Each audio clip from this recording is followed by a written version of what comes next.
Good morning, you guys. Welcome back to Rocket City Yardstead.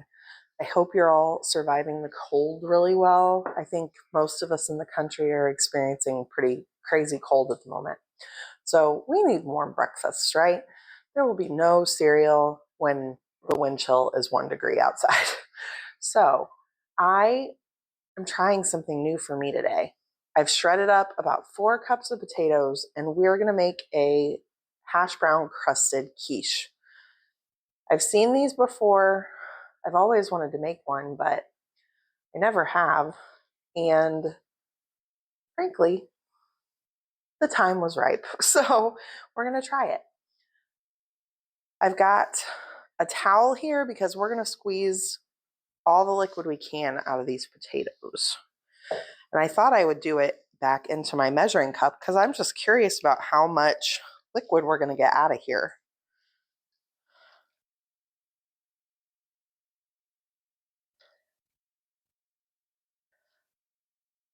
I have seen where people do this with frozen hash browns.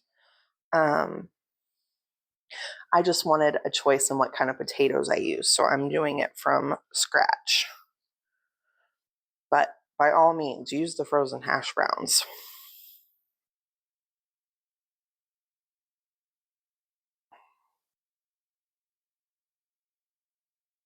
That felt pretty good. So that was about a half a cup of liquid out of 4 cups of shredded potato. Definitely see why you're supposed to squeeze the liquid out of your potatoes. I am following a recipe I found online kind of for guidelines. I will link that one below. But the next thing we need is a beaten egg. So I'm just gonna reuse my measuring cup here. And to this egg, we're gonna add some salt, some pepper, some garlic powder, salt, about half a teaspoon of salt, about the same of pepper, garlic powder, and then the original recipe called for butter. I'm gonna use some avocado oil. 1, 2, about 2 tablespoons.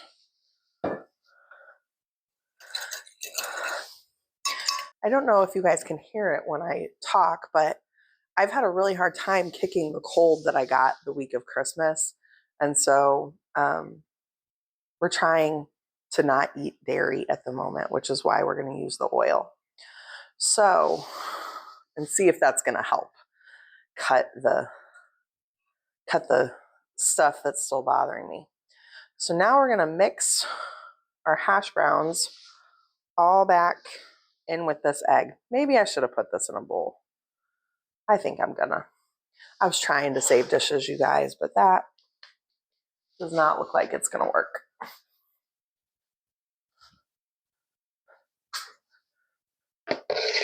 I'd rather make sure my ingredients are all well mixed. Last little bits of hash browns in here.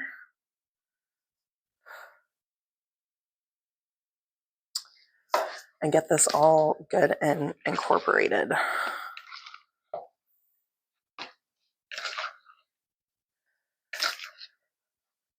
Before I started shredding my potatoes, I got my oven preheating to 425 because once we've got our hash browns pressed into our springform pan, we're gonna bake them in that 425 degree oven until they start to brown.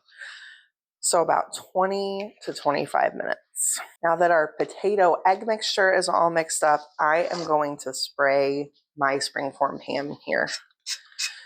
We don't want our hash browns to stick. Now that our springform pan is all greased, we're gonna get our potato mixture in here. I'm gonna use a glove because my hands have not been super happy in this cold weather. But you can just get in there with your bare hands if you prefer. So we're just gonna squish this all in here. The recipe called for a 9-inch springform pan, and I think I might actually have a 10-inch. I did not measure. I should have. So I might have a little bit less hash brown than I would want for going up the sides, but I think it's going to be okay. I do want to make sure this is a nice and even layer all the way around. Some of our sides have a little bit extra, so we'll rob from Peter to pay Paul.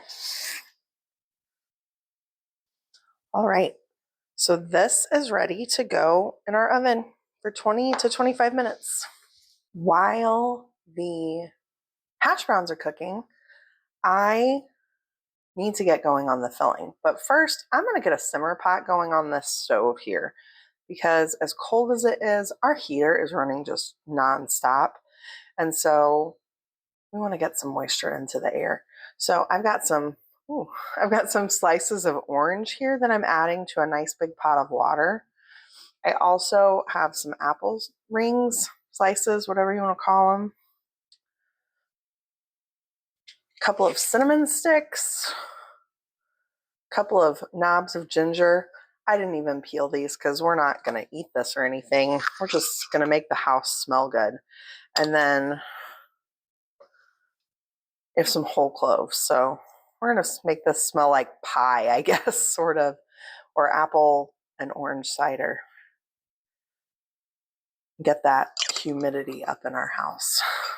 So now that this is going, we can get going on our filling for our quiche. Our simmer pot's going, our crust is in the oven. So we are going to do some diced onion, some diced ham, some mushrooms, and some sweet peppers for this quiche today. And this is one of those things, even when you find a recipe, you can do whatever you want. I am using this recipe largely as a guideline. The recipe did call for some of these ingredients that I'm using, but there wasn't any meat in it. It had cheese, and what else did it have?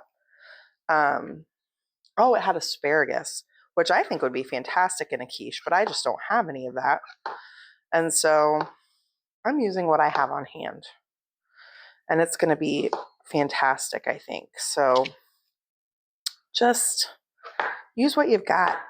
You know what flavors go well together, what you like. But just don't be limited by a recipe. That's my big tip for making something like this. All right, we're going to get this stuff sauteed while our crust finishes. I've got my skillet over a medium heat here. And the first thing I want to get going is my onions and my peppers, because they're going to take the longest to saute up, especially because the peppers are frozen. They're peppers from my garden that I grew over the summer that I chopped and froze just for things like this.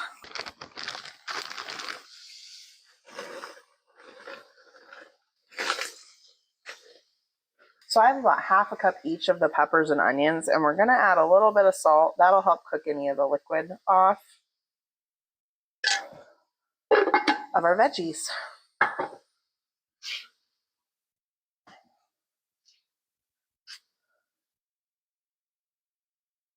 Our onions and peppers are looking good, and so I am going to add in our sliced mushrooms.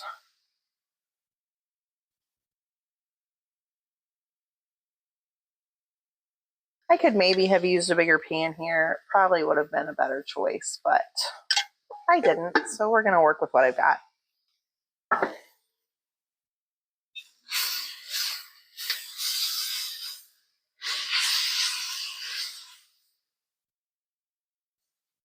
We do want to get our mushrooms nestled down in there close to the bottom of the skillet so that they will saute. Our crust is ready to pull out of the oven. It's nice and browned around the edges here, starting to brown in the middle, so that looks perfect. So I'm cracking 7 eggs right now while the veggies finish cooking, and we're going to add half a cup of almond milk to this. You can use regular milk if you would like, but like I mentioned, we're making this dairy-free today, so almond milk it is. I am going to add salt, pepper, garlic powder. I think that's probably it today to these eggs. There's a lot of flavor with all those different veggies. So just get these all nice and whisked together. Try and make sure our yolks and our whites are incorporated well. Get this seasoned up.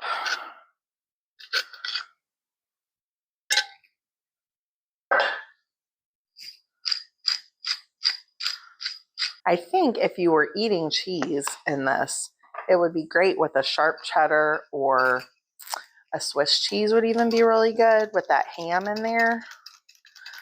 You could even add some spinach. That would be fantastic. Now I just need to add the milk.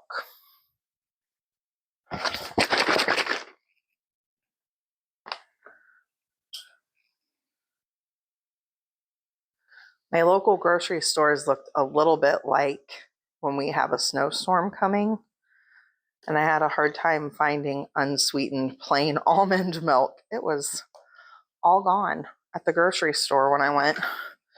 You think we were the ones getting a big snow, not people closer to the coast. Our eggs are all ready, so now we're going to assemble our quiche. My plan here is just to evenly distribute the veggies and ham in the bottom of my crust. And then we will pour our egg mixture over the top. I do really like the look of these nice big slices of mushrooms, so I'm trying to make them come to the top, but that's not going to make much of a difference flavor-wise or anything. That's just an aesthetics preference. Now we're going to pour our eggs in. I'm a little worried that they're going to be higher than my crust, but we'll make it work. Oh yeah, they definitely are. But I think it'll be okay.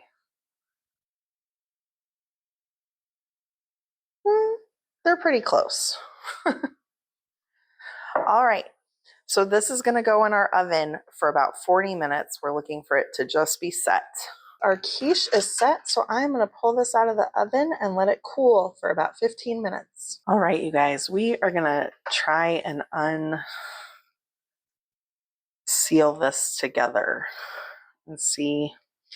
I think I need to run a knife around the edge, but I want you guys to be able to see if this comes out good or not.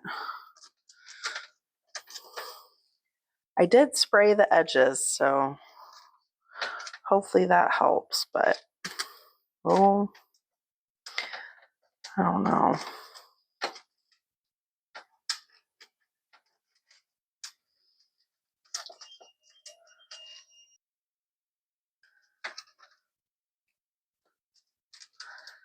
Definitely losing some hash brown here, but hopefully not too much. I think there are a few spots I got it maybe a little too thin on the edges, but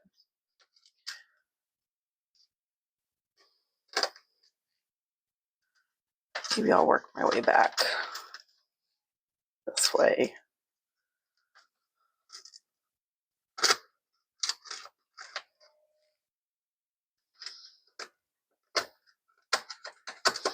Yeah, you can't see it very well on the camera, but there's a spot right here where I got the hash browns a little too thin, and they're sort of glued to the pan. But let's see. There we go. Well, it didn't lose too much. Let's see, a little bit right there. But for the most part, it came out relatively clean. I do want to give you guys a look here around the edge. So there you can see where the hash browns got a little messed up. So it's not the most perfect looking thing, but I think it's pretty good. So let's cut in and give it a try. All right, let's slice into this and see how it is. It smells wonderful, so I'm very encouraged by that.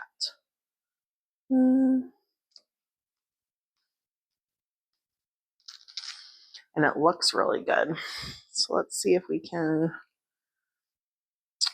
get this off of here. I'm a little worried about the hash browns on the bottom as well as the ones on the top. I did lose a little bit of my hash browns on the bottom there, but you know what? We'll just scrape them up and put them on our plate. Let's give it a taste.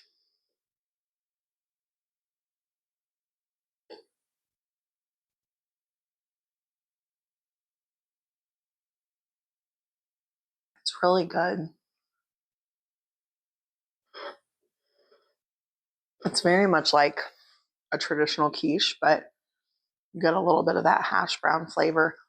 The hash browns on the bottom are definitely softer.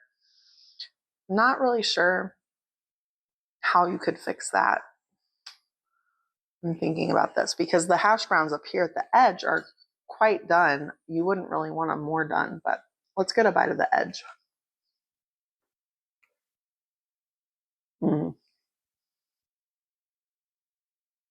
That nice crunchy hash brown from the edge is delicious. This is really good. This is a great alternative to a crust if you're like me and you're gluten-free, or you just want something a little bit different. So I would definitely do this again.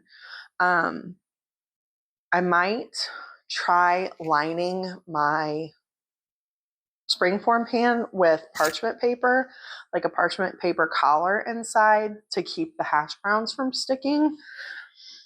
And I might try and cook them just a little bit longer to allow the hash browns on the bottom to get a little bit more crunchy before pouring the egg mixture in. But otherwise, I think it's really fantastic. It was easy. I don't know why I've waited so long to try it. I hope this will inspire you guys to try something new. I hope you guys have a wonderful day, and I will see you next time. Stay warm, you guys.